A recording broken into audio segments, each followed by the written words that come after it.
येत्या 4 दिवसात राज्यामध्ये जोरदार पावसाचा इशारा। मध्य महाराष्ट्र, मराठवाडा, विदर्भात विजांच्या कडकडाटासह पावसाची शक्यता।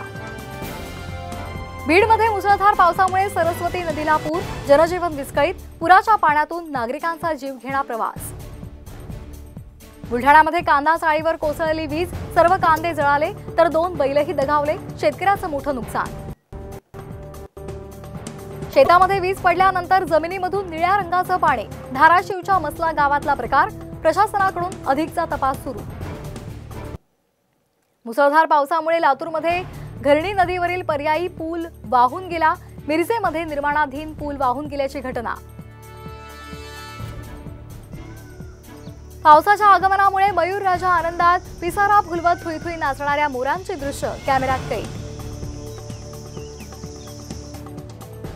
पुण्यातल्या काही भागांना खासदार सुप्रिया सुळे यांची भेट, पावसामुळे पाणी तुंबल्याच्या पार्श्वभूमीवर पाहणी दौरा। पुण्यातल्या सोसायट्यांमध्ये काँक्रिटीकरण केल्यामुळे रस्ते जलमय, शहरातील पूरस्थितीचे खापर, प्रशासनानं चक्क सोसायट्यांवर फोडलं।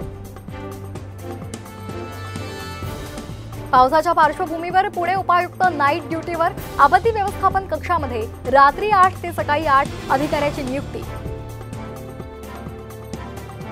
भाजपचे नेते चंद्रकांत पाटलांचा आज 65वा वाढदिवस, कोल्हापुरात चंद्रकांत पाटलांकडून वृक्षारोपण, संपूर्ण महाराष्ट्रात 65,000 वृक्षारोपण।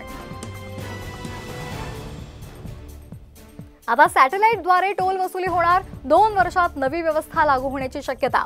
नव्या यंत्रणेमुळे वाहतूक कोंडीतून सुटका होणार।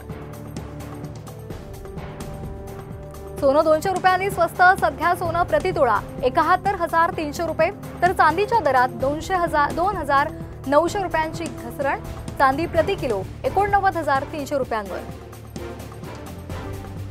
अशफाक मकानदार आणि अग्रवाल दाम्पत्याची होणार एकत्र चौकशी, पुणे ब्लड रिपोर्ट फेरफार प्रकरणामध्ये मास्टरमाइंड शोधण्याचा पोलिसांचा प्रयत्न।